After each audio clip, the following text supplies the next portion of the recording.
Good evening and welcome everyone to the City and State Pennsylvania launch event, where we will celebrate the best in the Keystone State with our Pennsylvania Power 100. My name is Jen DeHuff, Editor-in-Chief of City and State Pennsylvania, and I will be your host and MC for the evening. Thank you all for joining us tonight. I'm super excited to be here and I hope you are too. City and State is proud to be relaunching its Pennsylvania branch. Tonight, we'll feature our must-read list of the 100 most influential elected officials, labor leaders, public advocates, political consultants, lobbyists, media personalities, and business professionals from around the Commonwealth. Take a peek inside our inaugural issue to find in-depth profiles with prominent Pennsylvania politicians, thoughtful analysis on issues that impact the state, and exclusive stories that don't need to be oversold. We offer Pennsylvania political news in a fast, friendly fashion from local trusted journalists. Another reason you should be excited about City and State PA's relaunch is because our early morning first read rundown offers a quick, digestible recap of the day's top stories. I mean, I could go on, but I won't. I want to begin by thanking our sponsors. Independence Blue Cross, EAS Regional Council of Carpenters, Airbnb, AARP Pennsylvania, and Cozen O'Connor Public Strategies. Now here's how the Q&A will work. Plug your questions into the chat and one of my distinguished colleagues will read them off to me as they come in. We'll do our best to get your answers in the order questions are received. Our first speaker has been leading Pennsylvania since taking office in 2015, and we are so excited and honored to have him here with us tonight. Please welcome Governor Tom Wolf. Jenny, thank you very much for having me here. But I think all of us have a question I think that's on all of our minds is, so what's the name of your dog? So just want to make sure. My dog's name is Huey. He is an 8-year-old golden doodle, and he is in the other room. And Huey, he obviously misses you. So yes, thank you for that. No, that's great. I said it adds a measure of authenticity to the whole event today. So this is great. But thank you for that introduction. Thanks for letting me participate today. And this really is an exciting announcement for all of us in Pennsylvania that the City and State PA is relaunching. This is really important. State and local journalism, as you all know, is critical to keeping Pennsylvanians informed. We do live in a very fast-paced world, and we all rely on the media to keep us informed, latest news and information. In-depth investigative pieces, like the kinds of things that you have in your relaunch issue here. But journalists are working hard every day to seek the truth and report it, and this is always important. This is actually central to a democracy. We're talking a lot about democratic values right now. At the heart of our democracy is the ability to have information. And this was especially true as we all navigated through the pandemic. My administration relied heavily on the media to convey critical updates, critical information as we worked to provide programs and policies to protect the public health and safety. Journalists have covered our announcements, and they held us accountable when we needed to be held accountable. That's the way a democracy works. And there is no more noble calling in a democracy, as I said, than being a journalist responsible for making sure that democracies and democratic governments are held to account. We have a large and diverse state, and the needs are many all across the state. We have large cities, we have sprawling suburbs, small towns, we have vibrant rural communities, and each of them, although they're different, they all rely on news to know what's going on, not just in the state or the nation, but in our hometowns. And that's why we need strong reporters. That's why we need you. We need thorough news coverage all across Pennsylvania. So as city and state PA relaunches with a great new team, I have no doubt that you're going to contribute a lot to the outstanding reporting being done in our Commonwealth. After all, Pennsylvania does have, and I'm bragging here about Pennsylvania, we have a long tradition of informing the public through different forms of media. For example, Pennsylvania is home to a lot of firsts, like we were the first place for a newspaper. Actually, our newspapers predate the Declaration of Independence. And we printed one of the earliest newspapers among the colonies. I guess I'm not sure it was the first, but it was among the first. Pittsburgh's KDKA was one of the nation's first radio stations. WQED TV, also in Pittsburgh, was the first. That was the first publicly supported TV station and one of the first public television stations in the United States. We've come a long way since that very first newspaper and those early pre-Declaration of Independence newspapers. Thanks to the internet, we can now access news instantly in many ways that we could never do before. We have better access to more information than ever before. And that's why ensuring a free and independent press is so important. Actually, with all the information, it's probably even more important. We have sources and news reporters and sources we can trust. But we need fast and reliable access to the news. The journalism has given us that almost since the beginning of the Republic. And that's why we need reliable, fact-based journalism. City and state is already known as a trusted news source, and that's more important now than it ever has been. Its relaunch is a testament to your commitment to providing important news coverage in a variety of formats. And I look forward to getting my news from the newly relaunched City and State PA. And I wish you the very best in this really important endeavor. So thank you very much. And now, Jenny, I'll turn it back to you.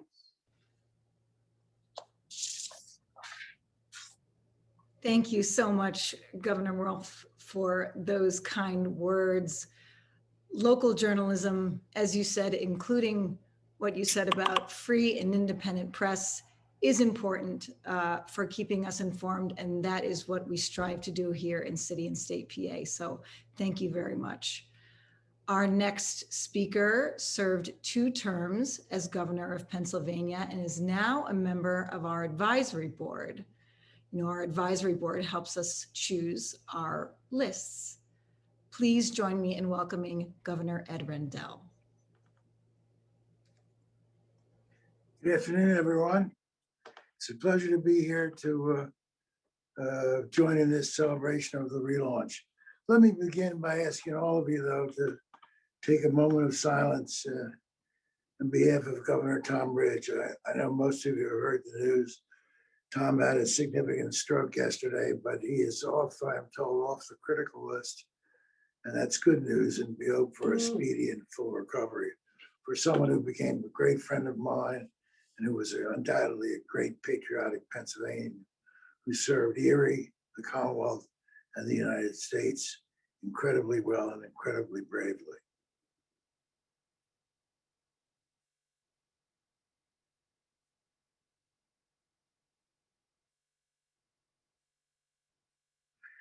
And one thing I always enjoyed about Tom is he had a great sense of humor, and still does.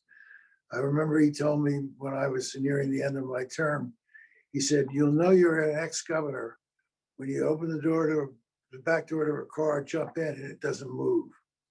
And Tom was undoubtedly right about that, as he was about many things. Well, I will tell you this, one of the things I've learned by being an ex-mayor, ex-governor, ex-DA, is that you really don't have any power. I mean, people sort of are nice to you to tell you that you've got power, but in the end, you don't have any real power. But you still are asked by the press to comment on things, because sometimes you'll make a pithy comment and it'll prove valuable. And as governor, I always enjoyed sparring with the media and having fun, but delivering messages that were crucial, as Governor Wolf said in his very sagacious talk. Delivering messages that were crucial to shaping public opinion, but you could do that in a humorous way. And I remember when we were having one of our extended budget crises, we had an overdue budget It was August. And by the way, we had an overdue budget, 8 for 8. I'm very proud of that. We never got a budget done on time. But it was August one year and we didn't have a budget. And the legislature refused to work through the weekends. So I announced in a press release on Friday that I would be holding a press conference Saturday morning at 11 o'clock at the governor's residence by the swimming pool. Now, if I had announced that I was having a press conference at 11 o'clock at the governor's residence, period, I would have gotten no TV stations, maybe 1 or 2 print reporters would have straggled in. But the governor's swimming pool, no one knew the governor had a swimming pool. They thought that I, a governor from that rich county called Philadelphia, had put a swimming pool in. So the press rushed, every TV station in the area rushed in. One from Philadelphia came up. I had 7 print reporters, and I greeted them all in the backyard with my 2 golden retrievers sitting in plastic pools full of water. The golden retrievers behaved very well. They didn't bark, they didn't say a word, they just looked adorable. But we got our message across, which was, don't blame me for this budget deadlock. I'm here ready to work. Where are these guys? And these guys were nowhere to be found.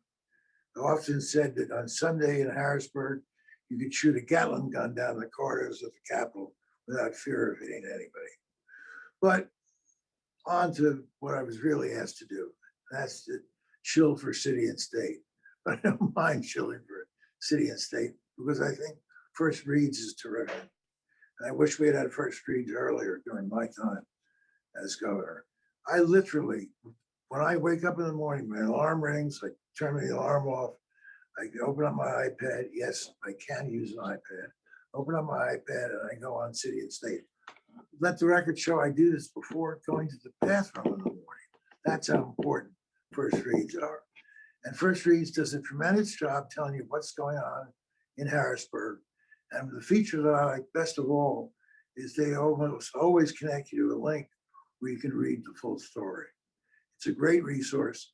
If you don't use it, you should, because it is a valuable piece of the media that I don't think can be replaced. So congratulations to city and state. Congratulations to the folks who write First Read. And congratulations to all of you, but keep Tom in your prayers. A good man, a great governor, and a great public servant.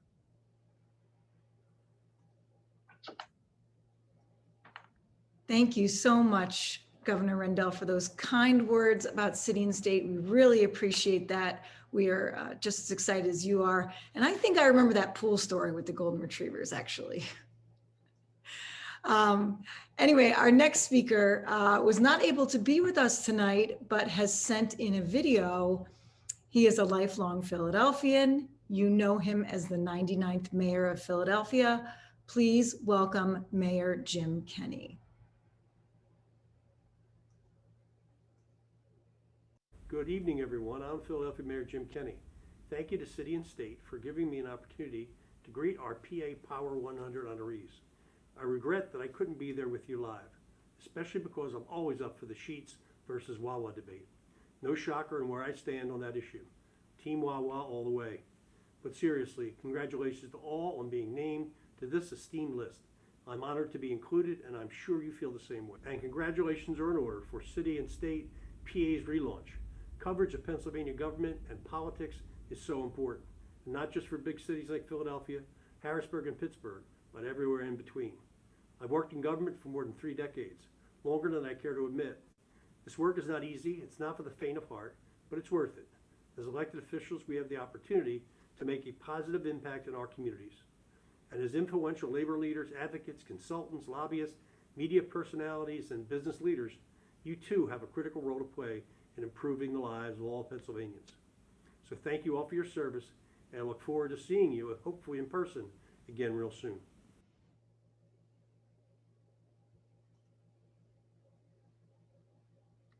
Thank you very much, Mayor Kenney. We hope to see you in person sometime soon as well.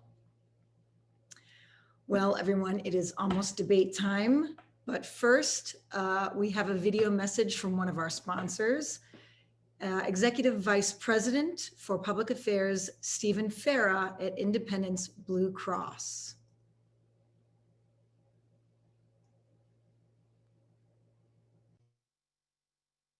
Hi, I'm Steve Farah, Executive Vice President for Public Affairs at Independence Blue Cross. It's great to be part of this special evening. On behalf of everyone at Independence, let me thank City and State for shining a light on a group of leaders who have something important in common. They dedicate themselves every day to make Pennsylvania the best place in the country to live. The Power 100 recognizes business leaders, public servants, advocates, and others who are committed to Pennsylvania and its citizens. And this list includes my boss, our President and CEO, Greg Devens. I'm proud to work beside Greg. Congratulations. This has been a challenging year for everyone. But the leadership represented by the Power 100 stepped up to protect Pennsylvanians and save lives. And now they're stepping up to power recovery that will make us stronger than ever. Independence is helping to lead that effort. In direct response to the COVID-19 pandemic, we invested more than $700 million in the communities we serve. And we're committed to building a healthcare system that is effective, compassionate, and equitable. I'll leave it at that, because I know that we're all looking forward to the big debate about two incredible organizations. I sure hope that as part of this special night, we're not left choosing between a winner and a loser. I like to think that we're bigger than that. Thanks to everyone for watching tonight, and congratulations to everyone named to the City and State Pennsylvania Power 100.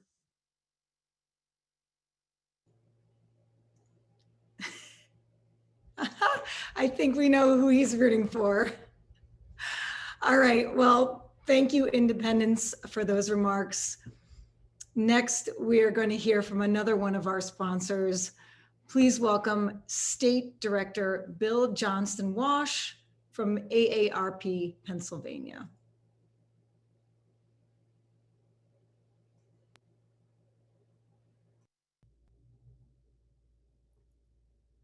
Good evening. I'm Bill Johnston Walsh, State Director of AARP Pennsylvania. On behalf of AARP's 1.8 million members statewide, I am delighted to help celebrate the relaunch of the City and State News Service here in Pennsylvania.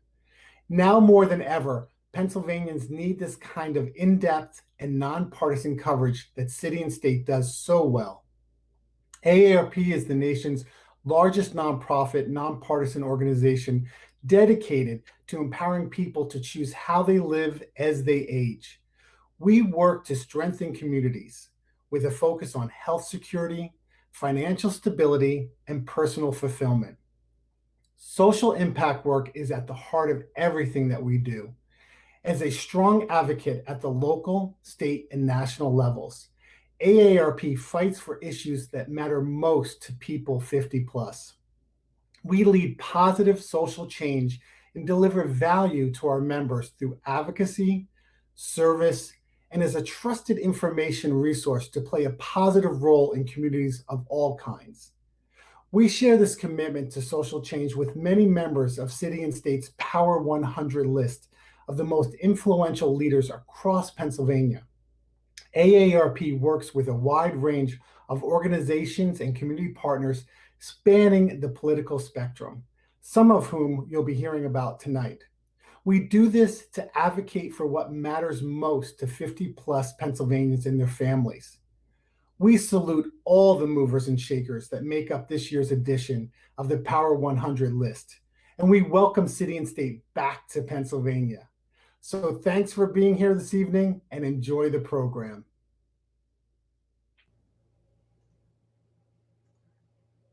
Awesome. Thank you, Bill, for that message. We look forward to working with you throughout the year. Now we will hear from our next sponsor, which is Airbnb. Please join me in welcoming senior member of Airbnb's North American Public Policy Team, Kelly Fay.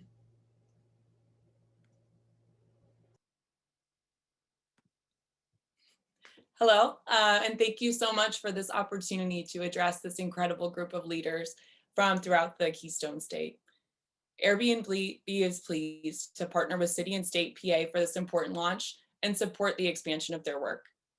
On a personal note, as someone who cut their teeth on local politics interning in Albany as a journalist, I can say there is no publication that I relied upon and admired more than City and State. This has only continued to grow throughout the years, and I'm so honored to have the opportunity to be here today to honor the Pennsylvania Power 100. As we all know, the past year has presented the kind of challenges that we did not expect to see or have faced in our lifetime. And I'm very proud of the efforts of the Airbnb host community who rose to meet these challenges. I'd also like to commend the state and local leaders on this call for your hard work, guidance, and leadership for residents throughout the past year and beyond. As someone with quite a bit of family in the Commonwealth, I deeply appreciate your action, diligence, and resolve to keep everyone safe. And I'm sure that I can speak for everyone when I say that I also deeply appreciate the work of our frontline and essential workers.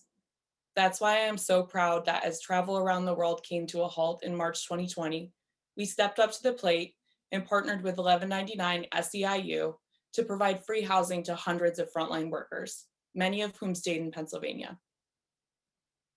1199 SEIU is the largest healthcare union in the US, representing more than 2.1 million members throughout the country, including thousands in Pennsylvania. Our healthcare workers were on the front line of the pandemic, risking their lives and their families every day while they went to work. And in the first phase of that program alone, hosts on Airbnb offered more than 200,000 places to stay and hosted over 100,000 nights for responders around the world. As the country continues to reopen, we will continue our work to support safe and responsible travel. Throughout the pandemic, we've also worked to combat party houses and unauthorized gatherings. This includes a global ban on parties, a 24/7-hour hotline to report neighborhood nuisances, and prevention and review of certain high-risk reservations. As part of continuing this work, we've also announced that guests without a history of positive reviews on Airbnb will not be permitted to make single night stay reservations in entire homes in the United States during the upcoming July 4th weekend. With more than 13 million doses of the vaccine administered in Pennsylvania and travel beginning to return, our hosts are looking forward to responsibly welcoming visitors and convention goers to the Keystone State. Our host community is ready with enhanced cleaning protocols and the support of our ongoing work to develop and improve tools to support trust and safety. We look forward to continuing to partner with leaders across Pennsylvania to ensure that everyone can benefit from the return of travel and that visitors have the opportunity to experience all that the Commonwealth has to offer. Thank you again so much for your time, and congratulations to all those being recognized this evening. Awesome. Thank you so much, Kelly. Okay, everyone. Now it is time for the big debate between Lieutenant Governor John Fetterman and Congressman Brendan Boyle. This long-held Pennsylvania convenience store clash has been going on for far too long, and it's high time we settled the score. As most of you probably know, Congressman Boyle represents the Philadelphia area, which is dominated by Wawas, while Lieutenant Governor Fetterman hails from Western Pennsylvania, where Sheetz is king. First, a bit of housekeeping. As a reminder to the audience, if you have questions for our guests, plug them into the chat and we will try to get to each one in turn. We encourage you to share your thoughts and opinions on the debate and to engage with one another. For the best user experience, we recommend the gallery view on Zoom. The goal of this debate is to get you two gentlemen talking about the contrasts between these two highly respected roadside pit stops. We already know what they have in common. This forum is for your constituents to really get a sense of how informed you are on this particular subject. Okay, are you guys ready? Sounds good. Lieutenant Governor, you're muted. Are you ready? I am ready. Yes. I mean, there really isn't much debate, but I agree. Ready, yes. I agree. There's not much debate. Yes, we can agree on that. Yes, yes. Okay, I'm Jenny DeHuff, by the way. I don't think we've met either of you. I'm the MC. Hello, nice to meet you. Great to meet you. Great to meet you. And I got the opportunity. I've been listening for a while. It's great to meet your dog. Oh, okay. Hello, Lieutenant Governor. Nice to meet you. Hello. Hi, how are you? Sorry for just jumping right in, but might as well. All right. So I'm going to begin by asking you both to lead off by attempting to convince me, in a nutshell, which has better food options, Wawa or Sheetz, or if you prefer, to sell me on your favorite food item. I'd flip a coin if we were in person to see who goes first, but since we're virtual, let's go in alphabetical order. So the question is posed to you, Mr. Boyle. Yeah, well, thank you, Jenny, and congratulations to City and State PA on the relaunch. And it's great to be with my friend John again virtually. At least I wish I could be with all of you in Pennsylvania, but I'm right here in my office in Washington, where the last 24 hours participating in 3 very important, indeed historic debates. The first is to make Juneteenth a federal holiday, which passed last night and was signed into law today. Today also was to end the Iraq War, AUMF, after 19 years. And then, of course, I could not leave out this debate being hosted by City and State PA, Wawa versus Sheetz. And by the way, I forgot to mention Secretary of the Treasury Yellen in that grouping of the 3. She didn't quite make the cut. But anyway, no question, Wawa is the best when it comes to the food offerings. And Jenny, you asked me to mention one in particular. It has to be the All-American Hoagie. There's even a season every summer called Hoagie Fest. And how appropriate that it coincides with America's 4th of July celebration. They're all American, folks. Hoagie Fest is absolutely the perfect way to celebrate the best food around, Wawa's Hoagie. Mr. Fetterman? The question in it itself is problematic. It's like which one has the best food? I think the question is which one actually has food, and I would say that's Sheetz. I'm prepared to walk you and your viewers in to actually go through a made-to-order screen if you'd like. I'm actually here, but you have a full array of pizza, burgers, Mexican. You have fried cheese curds. You've got milkshakes. I mean, there isn't anything that they don't have. And hey, it's a Steeler game on, and you need a 12-pack.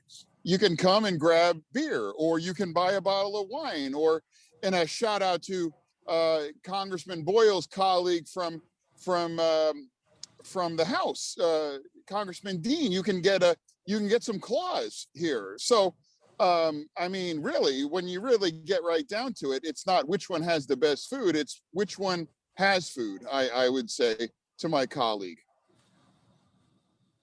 Well, I feel like you both are reading my mind because you're anticipating my questions here. Because this one goes to Congressman Boyle. Sheetz has fried various foods in its heyday, such as cheese curds, Oreos, and macaroni and cheese. What kind of culinary risks has Wawa taken that are comparable? Well, first, I have to say, and you might have noticed even virtually, there's a slight height difference between the lieutenant governor and me. And I'm afraid that at great height, he's in danger of constantly knocking his head on things. And clearly, I think this has impacted his judgment when it comes to this topic and his last answer in particular. But as to unlike most debate participants, I'll now answer your question. You have the dirt. Ouch. Ouch. I was talking about not just our debate. You have the cannoli dip and chips, but probably my favorite, and I would say the most favorite among my constituents, and pure excitement you hear and you read about online when it comes back, and that is the gobbler. Make no mistake about it.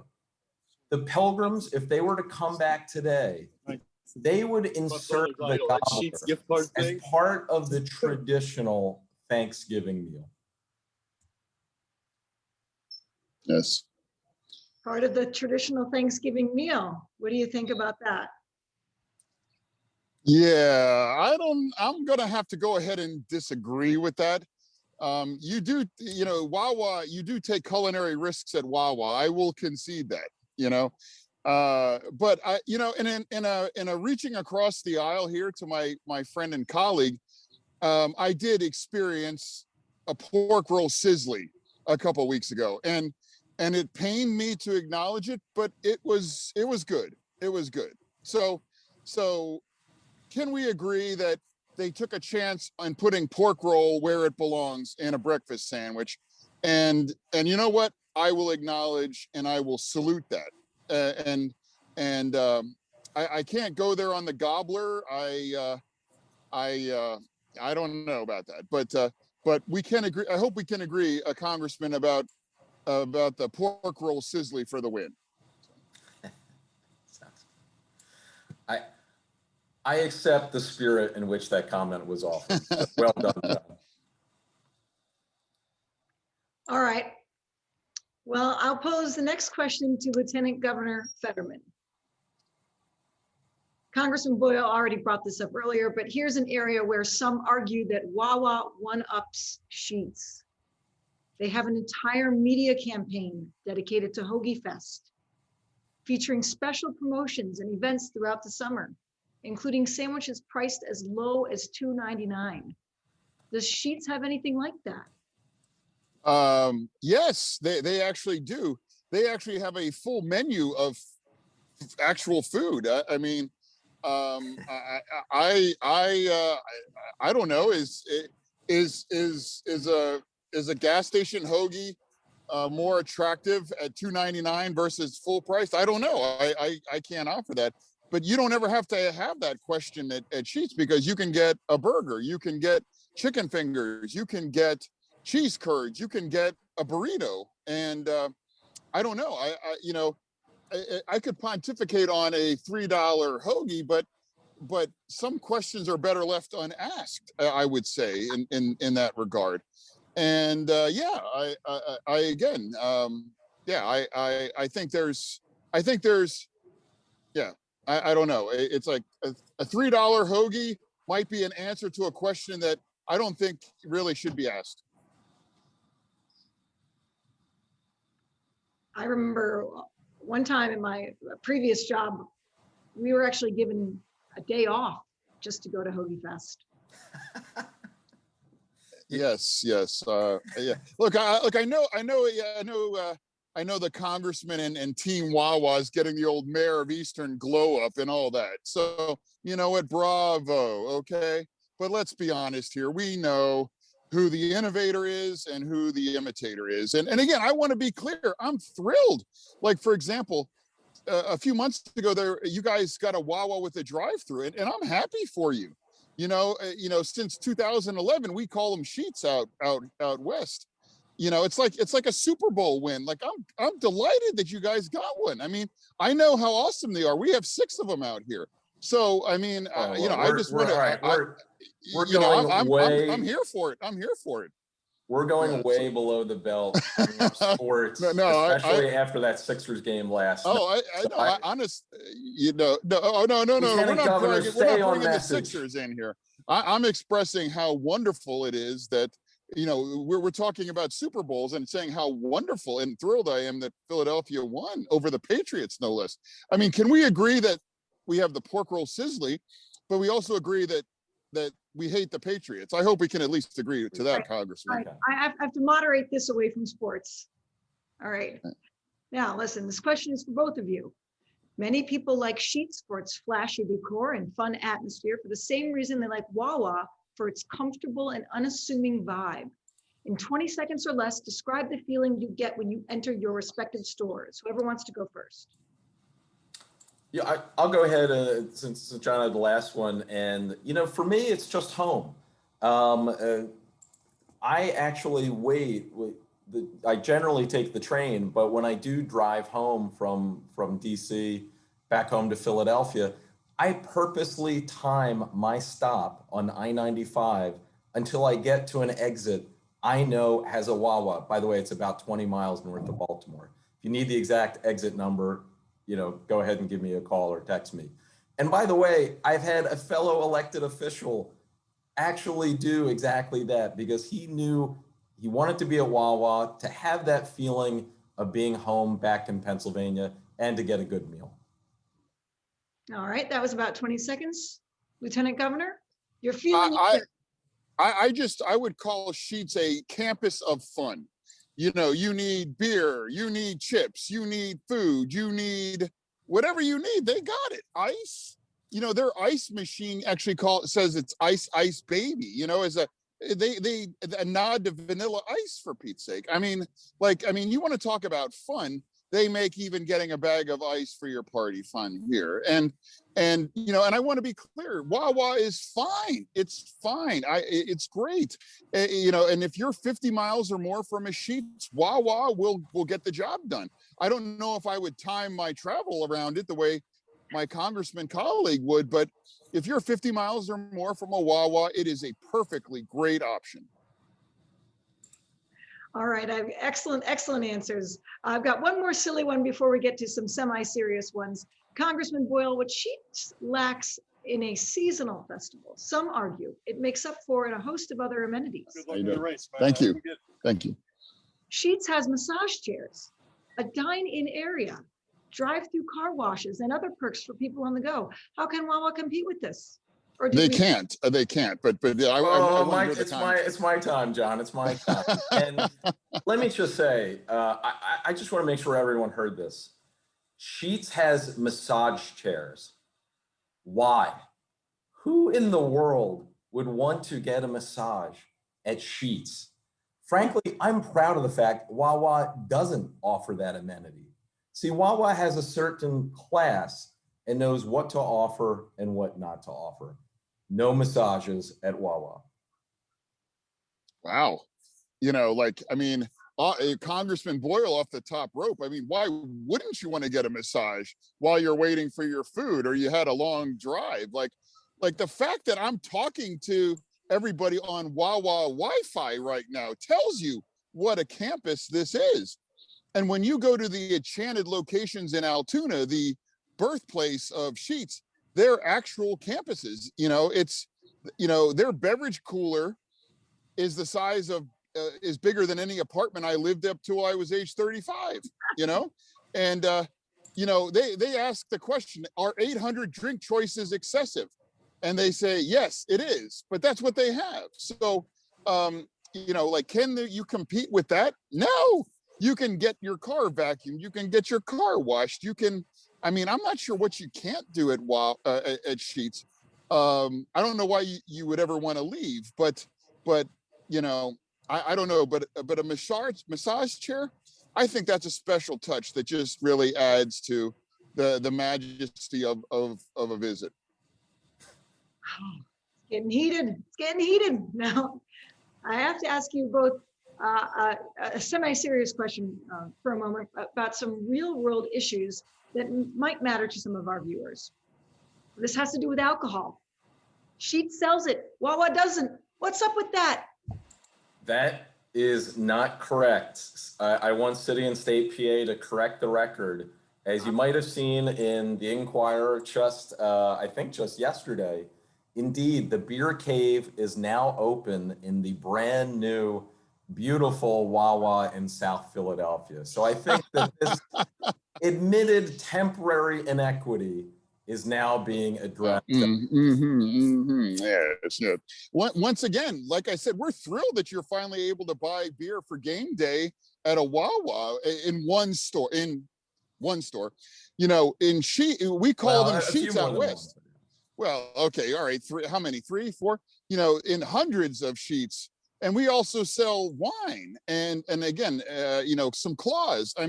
Whatever you need for game day, Sheetz is a one-stop proposition. So, and again, I salute Wawa, acknowledging that the Sheetz model is superior, and they are moving to provide alcohol. And again, I hope, I don't know if the congressman, I don't want to put him on the spot. I hope they can both sell weed one day too. Perhaps, we want to go legal, but again, we're talking alcohol right now. My point in all of this is there's really no competition here.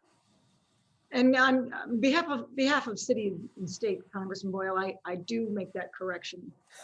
Yes. Thank you. And I will acknowledge it too. There's 4 maybe Wawas that sell alcohol, and according to hundreds of Sheetz. So yes, let the record correct that. I acknowledge it. Let the record show I've made the correction. All right. Now that was fun, but listen, both of you say you support unions and unionized workers. Is this something you would back for employees of both companies?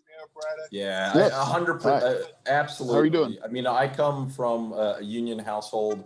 My father was first in the Teamsters for 25 years as a warehouseman, and then later a proud member of the Transport Workers Union when he worked for SEPTA. Then my mother was an AFSCME for 30 years. I know that I would not have had the opportunities that I've had in my life if it weren't for the fact that my parents' hard work was honored, that their labor was honored because they had a union that bargained collectively for their wages and their benefits. I also don't think, in all seriousness, that it's an accident that over the last 40 years, as you've seen labor unions decline in terms of the percent of workforce they have unionized, you've also seen the share of wealth and income going to the middle class and working class also decline. So I am a proud supporter of labor unions, 100%. The best thing we can do to strengthen the middle class is to see more unions out there, and that includes our 2 beloved Wawa and Sheetz. I absolutely tip my hat to Congressman Boyle. In all seriousness, I fully endorse his answer. My father, I was born to 2 19-year-old parents. And my father was a union grocery worker at the ShopRite in Reading, Pennsylvania. And his union benefits and better wages is what allowed us as a young family to get by. So I couldn't agree more and couldn't more support unions and Congressman Boyle's take on it and how critical it absolutely is, and would support the union way of life in any of its incarnations or wherever it would go or spread. Awesome. I'm trying to keep an eye on the time here, so I'm going to take a quick question from the chat. Don't really know who this is from, but it's the question is, does it matter that Wawa donated to Wagner in 2018, but Sheetz donated to Wolf? Oh, I think it shows. Well, I mean, I'll wait. I'm sorry. I'll let. Congressman No. Boyle. If that was a planted question, well done, John, because obviously I swear. I would disagree with that judgment.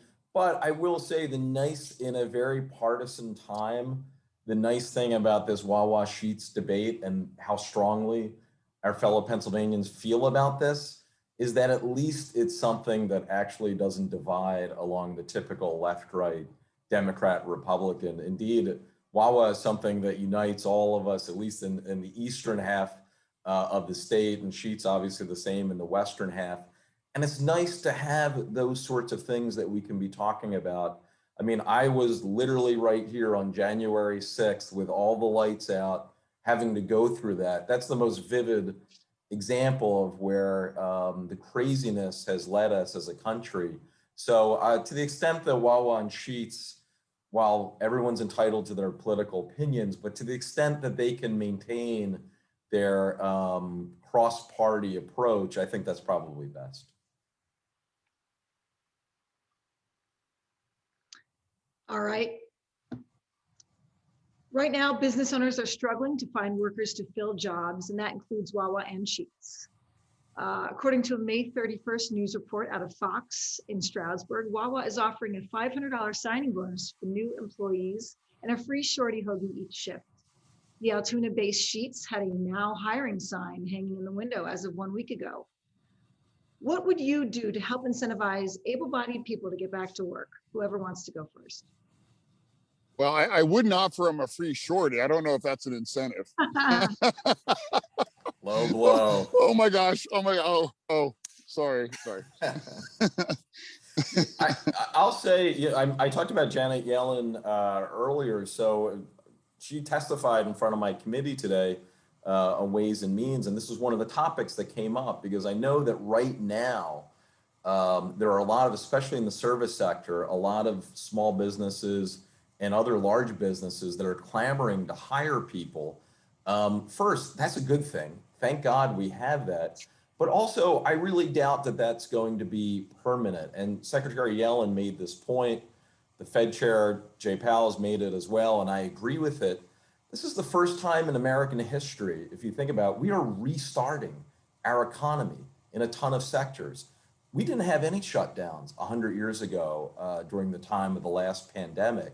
So as sectors that were previously largely shut down are coming back online, we are going to have these transitory issues.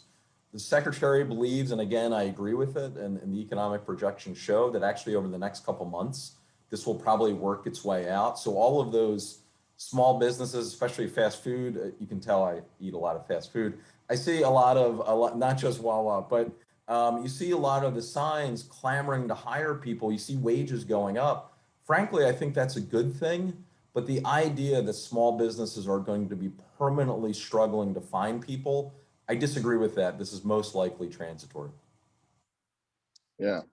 I'm actually literally sitting behind a sign on a door here at Sheetz that they're paying shift supervisors $18 an hour. I mean, that, you know, like to Congressman Boyle's point, I think that's amazing. $18 an hour as a shift supervisor at Sheetz or at a Wawa, that's fantastic.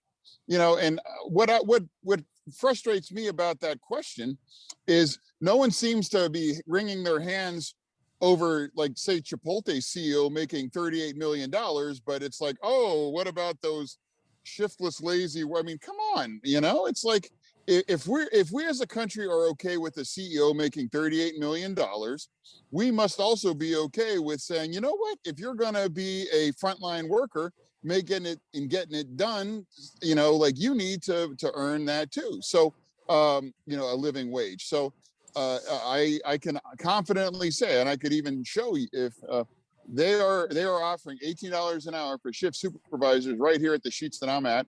And I think those are drifting into the category of where people are able to get a toehold and a level of basic economic security. And I think that's excellent.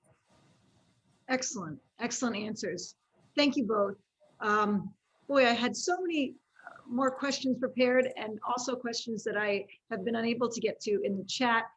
Lieutenant Governor, I was going to ask you about your dog Levi and why he was a Wawa fan.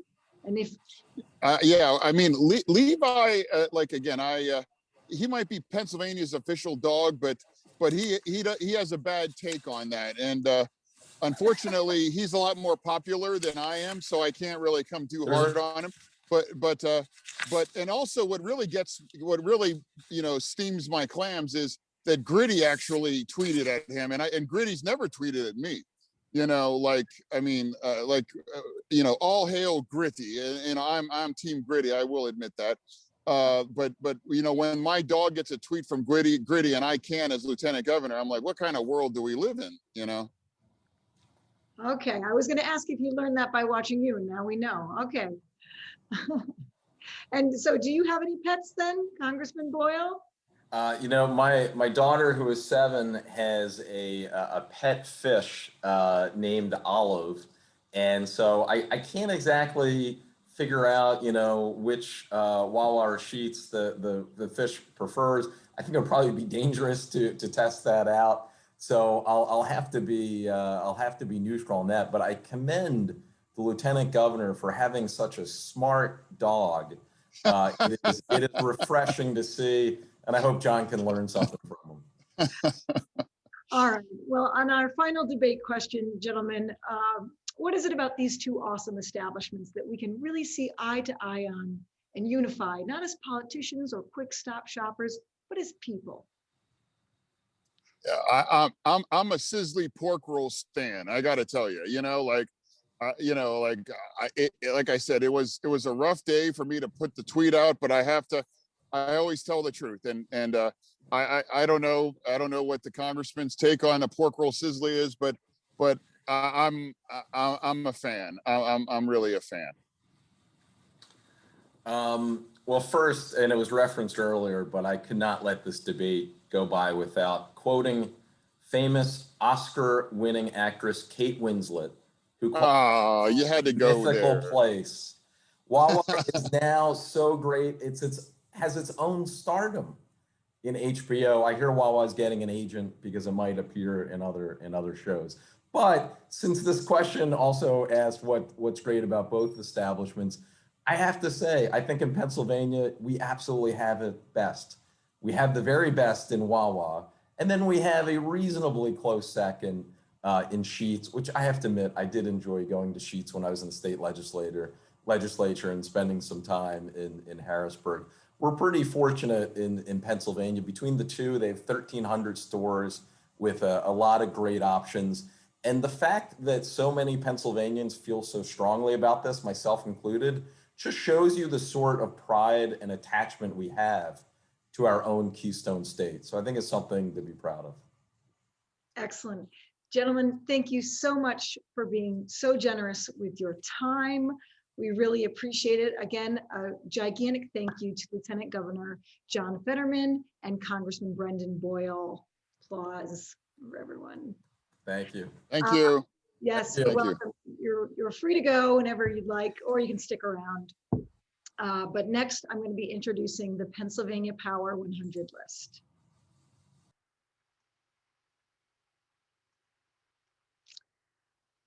So, going to be introducing the Pennsylvania Power 100 list. But before I do that, I want to thank, oh yeah, I'm going to do that now. All right. At number 100, we have Keith Leapart, Alan B. Miller, Gabriel Escobar, Ariel Frankston Morris, William Sproul,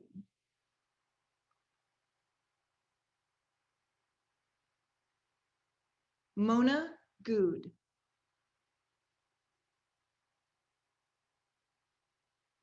Nicholas Bertram,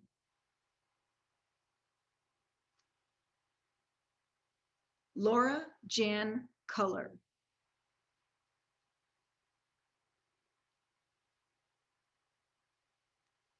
Matt Broyette,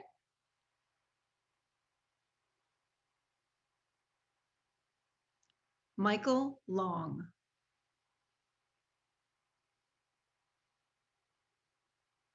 Jeff Goracino,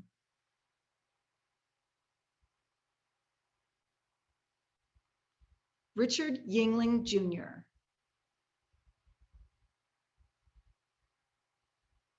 Maddie Hardy Knox,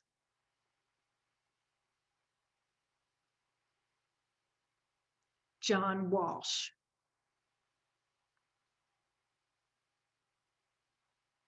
Richard Hain,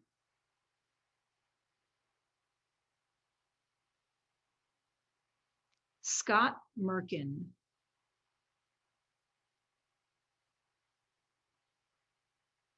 Tom Riley,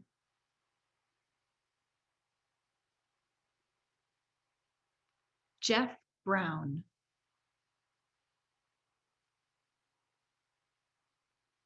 Miguel Patricio,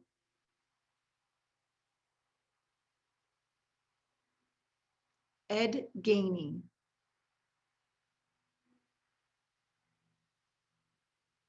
Mac Stolb,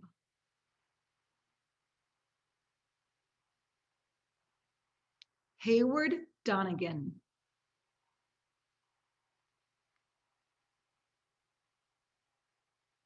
Jawan Rue,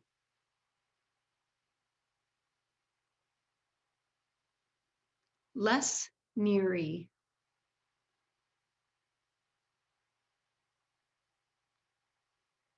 Bruce Van Saun,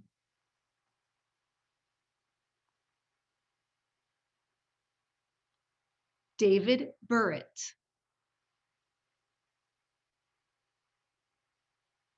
William Demchak,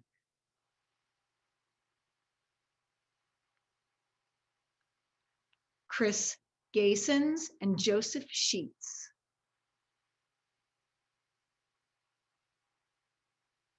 Nancy Patton Mills,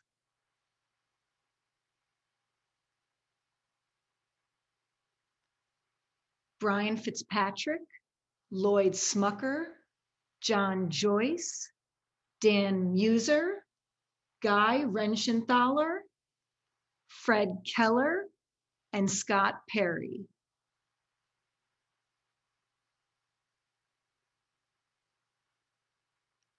Patrick Gallagher,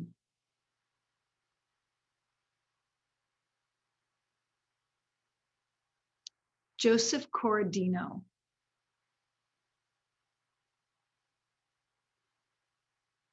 Art Rooney II,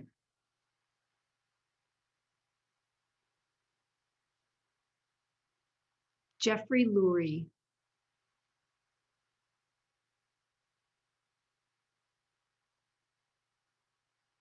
Mary Gay Scanlon, Dwight Evans, Susan Wild, and Chrissy Houlihan.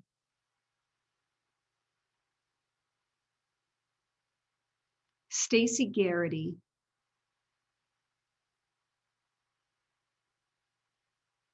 DJ Paoni,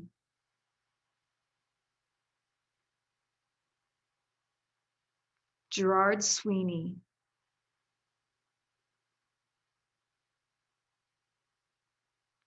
Michael Pratt and Kevin Greenberg,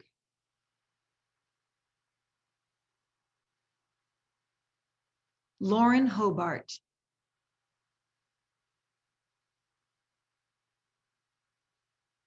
Joanna McClinton,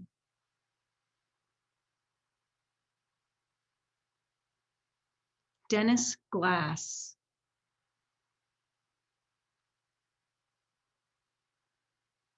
Richard Englert,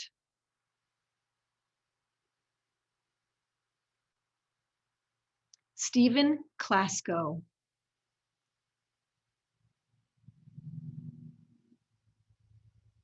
John Saylor and William Sasso,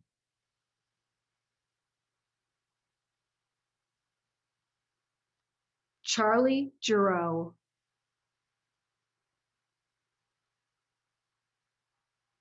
Mary Eisenhower,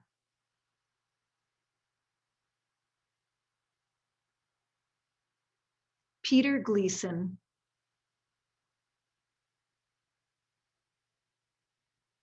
Ed Rendell,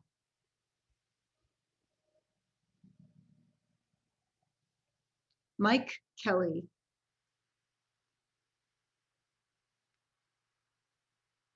Glenn Thompson,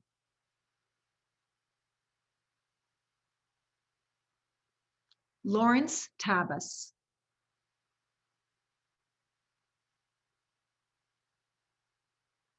Christine Toretti,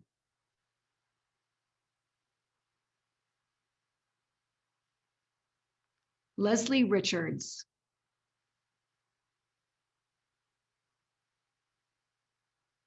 Matthew Cartwright,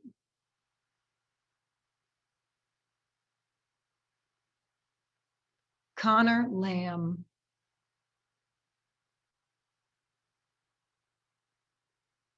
John Zilmer,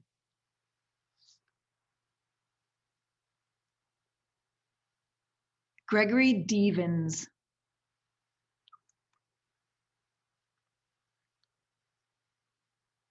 Regina Cunningham,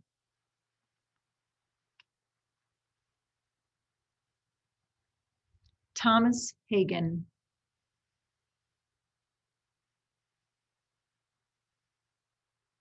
Eric Barron,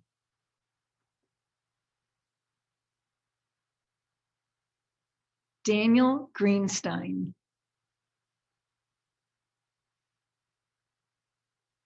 Patricia McCabbage.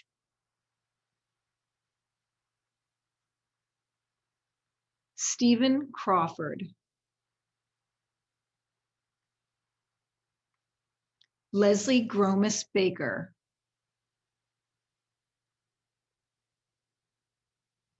Stephen Cozen.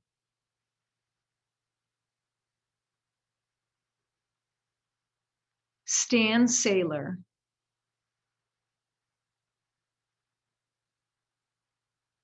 David L. Cohen.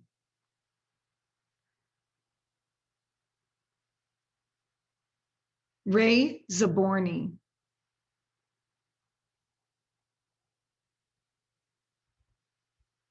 John Doherty.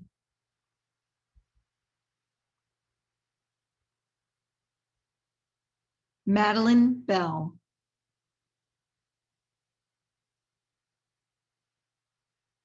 Michelle Buck.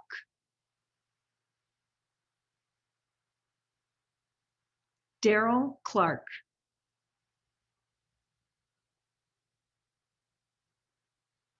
J. David Henderson.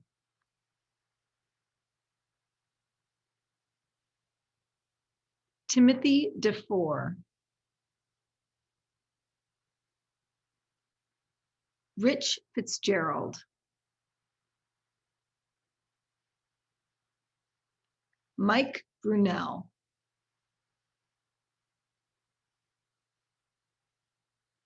Mike Doyle.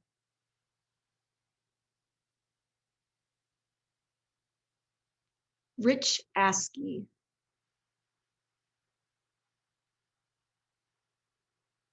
Brendan Boyle.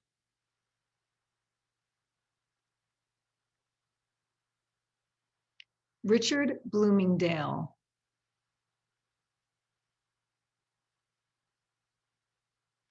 Madeline Dean.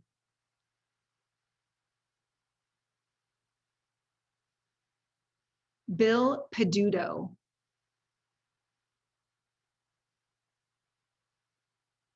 John Fetterman.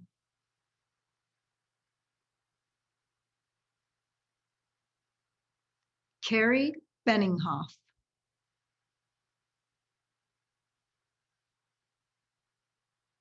Kim Ward.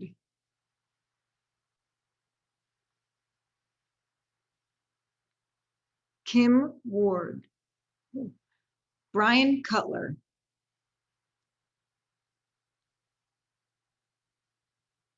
Larry Krasner.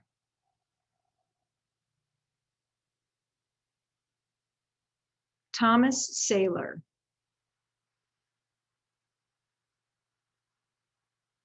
Jim Kenney.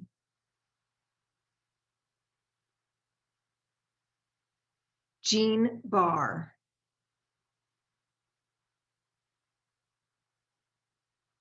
Amy Gutman.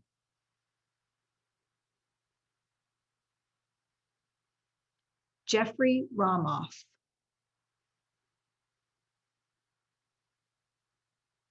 Neil Bisno.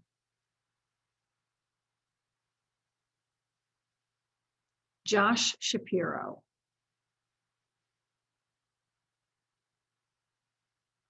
Jake Corman.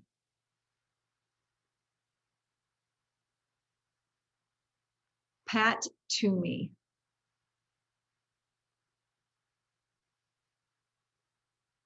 Brian Roberts. Bob Casey Jr. and Tom Wolf.